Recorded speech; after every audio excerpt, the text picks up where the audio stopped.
जी लोक धजावतात त्यांना कायद्याचा धाक मुळात राहिलेला नाहीये आणि म्हणून आलेलं सरकार जे आहे त्याची जबाबदारी वाढलेली आहे आणि मुख्यमंत्री देवेंद्र फडणवीस यांच्या कार्यकुशलतेवरती आमचा विश्वास आहे की येणाऱ्या काळामध्ये तुम्हाला हे शासन चालवत असताना कायदा आणि सुव्यवस्था पाळण्यासाठी अनेक कडक निर्बंध घालावे लागतील, अनेक असे कटू निर्णय तुम्हाला घ्यावे लागतील जे स्वपक्षाकडे असतील किंवा इतर मंडळी असतील त्यांच्यावरती देखील ही कारवाई होणं आवश्यक आहे। अध्यक्ष महोदय, या चर्चेवरती बोलत असताना घटना गंभीर आहे, यासाठी एसआयटी नेमली असली तरी देखील एसआयटी वरून येणारा रिपोर्ट, सत्ताधारी पक्षावरती होणारा आरोप, सत्ताधारी पक्षामध्ये असणारे या घटनेशी संबंधित जे पदाधिकारी आहेत, त्यामुळे एसआयटी पेक्षा सिटिंग जजच्या मार्फत या संपूर्ण घटनेची चौकशी जर झाली तर सत्य बाहेर येणार आहे आणि गुन्हेगाराला कडक शिक्षा होणार आहे। माझे मित्र या ठिकाणी बोलत होते की फास्ट ट्रॅक कोर्ट लावून आपण ही खटला चालवावा,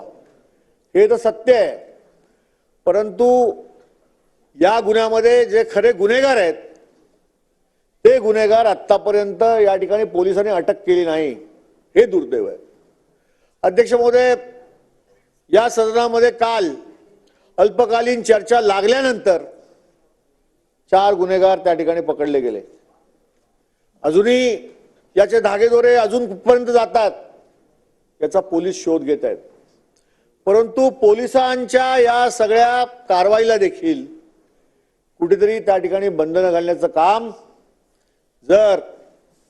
शासनातल्या कुठच्या व्यक्तीकडनं होत असेल तर या राज्यामध्ये ही अत्यंत दुर्दैवी घटना आहे। आणि म्हणून माझं असं स्पष्ट मत आहे की या सगळ्या प्रकरणामध्ये सिटिंग जज मार्फत याची चौकशी करा आणि परभणीच्या घटनेबाबत, परभणीमध्ये सूर्यवंशीची झालेली हत्या, ही हत्या मी हत्याच म्हणतो की पोलीस कोठडीमध्ये झालेला मृत्यू ही हत्या आहे का याची देखील चौकशी होणं गरजेचं आहे। सूर्यवंशी सारख्या एका विधी शाखेमध्ये शिक्षण घेणारा एक विद्यार्थी, त्याच्या आईवरती झालेला आघात, त्याच्या कुटुंबाला आवश्यक असणारी मदत, या सरकारने त्याला 50 लाखाची मदत या ठिकाणी जाहीर करावी आणि त्याचबरोबर ज्या परभणीतील व्यापाऱ्यांनी स्वयंस्फूर्तीने बंद या ठिकाणी पुकारला होता, शांततेच्या मार्गाने बंद पुकारला होता, या परभणीतल्या व्यापाऱ्यांचं जे नुकसान झालंय त्या नुकसानामध्ये पंचनामे झालेले आहेत।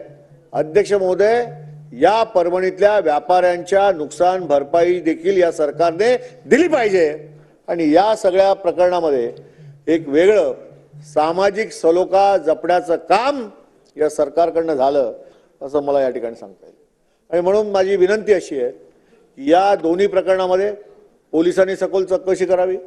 पोलिसांनी अद्यापर्यंत आरोपींना अटक केले नाहीत, याचे धागेदोरे कुठपर्यंत जात आहेत, कालच्या भाष्टाचा बत्यार्थ बघून याच्यामध्ये वाळू माफिया आहेत का, याच्यामध्ये आणखी कोण माफिया आहेत का, याच्यामध्ये तिकडे येणाऱ्या पवनचक्क्याच्या कंपन्यावरती दादागिरी करण्यासाठी आणि खंडणीसाठी हा प्रकार झाला आहे का, या सगळ्या गोष्टी ज्याच्यावरती चर्चा झाली, आज सभागृहाची चर्चा होते, त्याबाबतचा निर्णय हा सरकारकडनं या सभागृहाला माहिती होणं आवश्यक आहे। आणि आज जरी माननीय मुख्यमंत्र्यांकडे याबद्दलची सत्यतेची माहिती नसली तरी देखील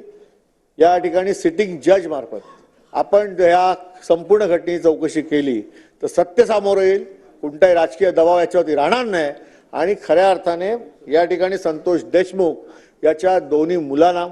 आणि सूर्यवंशी याच्या आईला या ठिकाणी न्याय मिळू शकेल आणि महाराष्ट्रामध्ये पुन्हा अशी घटना कधी घडवण्याचं धाडस कोणी करणार नाही असं माझं मत आहे। आणि म्हणून याच्यावरती जी गंभीर चर्चा होते